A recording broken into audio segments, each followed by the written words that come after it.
ભાઈ શ્રી બાલુભાઈ, આગળ જાણી લો પહેલાં મીટિંગ હાલે. વડીલ શ્રી નાણભાઈ, હા હા મનુભાઈ, હા હા ભાઈ શ્રી દિલીપભાઈ, ભાઈ શ્રી નાથાલાલ,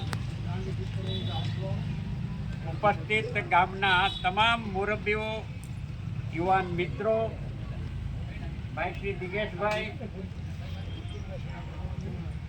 અને તમારા સૌના સહકારથી ગીરગઢડા ગ્રામ પંચાયતની આ સામાન્ય ચૂંટણીમાં તમે સૌએ ચૂંટણી પહેલાંનું વ્યવસ્થિત રીતે આયોજન,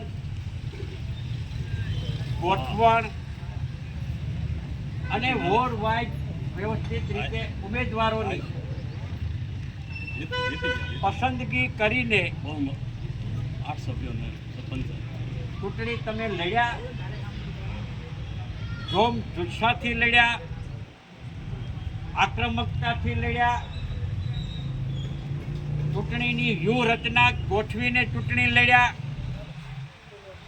અને ત્યારે 14 વોર્ડમાંથી 8 વોર્ડ નું પરિણામ તરફેણમાં આવ્યું. 6 વોર્ડમાં પરિણામ મેળવી શક્યા નહીં અને એમાં આખી ચૂંટણીની ગોઠવણ અને આયોજન અને પ્લાનિંગમાં ભાઈ શ્રી જીણાલાલ મુખ્ય ભૂમિકામાં હોવા છતાં પણ એ વોર્ડનું પરિણામ મેળવી શક્યા નહીં. લોકશાહીમાં લોકો સર્વોપરી છે. લોકો મત આપી અને જીતાડે પણ ખરા અને લોકો મત આપીને હરાવે પણ ખરા. એટલે એનો આપણે સહર સ્વીકાર કરવો પડે. જે 6 વોર્ડની અંદર આપણે જીતી શક્યા નથી. આવનારા દિવસોમાં એમાં જે કંઈ નાની મોટી કચાશ રહી ગઈ હોય એને નજર સમક્ષ રાખીને આવનારા દિવસોની અંદર કામ કરવાનું રહે. ભાઈ શ્રી સરપંચના ઉમેદવાર મધુભાઈ ને ખૂબ ખૂબ હૃદયપૂર્વક શુભેચ્છા અને શુભકામનાઓ પાઠવું છું કે તમારા નેતૃત્વમાં અને બાકીના 8 વોર્ડની અંદર જે સભ્યશ્રીઓ ચૂંટાઈને આવ્યા છે એ તમામ સભ્યશ્રીઓને અને સરપંચશ્રીઓને ખૂબ ખૂબ હૃદયપૂર્વક શુભેચ્છાઓ અને શુભકામનાઓ પાઠવું. તમને અભિનંદન પણ પાઠવીએ છીએ.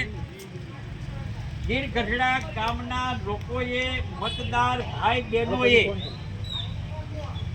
બાલુભાઈએ અહીંયા જેમ કીધું એ પ્રમાણે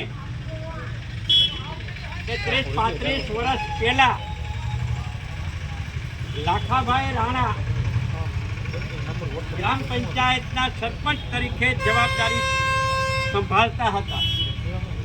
1990માં પહેલીવાર પૂંજાભાઈ ધારાસભ્ય તરીકે ચૂંટાણા અને એ જૂની પેઢી આ ગામની નેતૃત્વ કરતી હતી.